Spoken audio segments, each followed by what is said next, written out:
नमस्कार सगळ्यांना. होममेड रेसिपीमध्ये तुम्हाला सगळ्यांचं स्वागत आहे. इथे मी एक पॅन घेतला आहे. त्यामध्ये 1 चम्मच तूप टाकलं आहे आणि इथे यामध्ये 2 मोठ्या वाटी शेवया घेतल्या आहेत आणि ते टाकून व्यवस्थित त्यांना भाजून घ्यायचं छान असं. हे भाजून झाल्यानंतर ह्याला काढून घेतले आहे मी.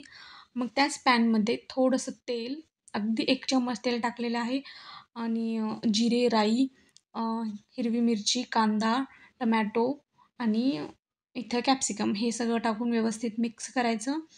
त्यामध्ये थोडेसे कढीपत्ता टाकला आहे आणि थोडंसं बटर हे टाकून मिक्स करून घेत आहे आणि इथं टाकत आहे रेड चिली चटणी, जे थोडंसं असं स्पायसी आणि येण्यासाठी रेड चटणी टाकली आहे आणि हळद, मीठ हे सगळं टाकून 2 ग्लास पाणी टाकले आहे.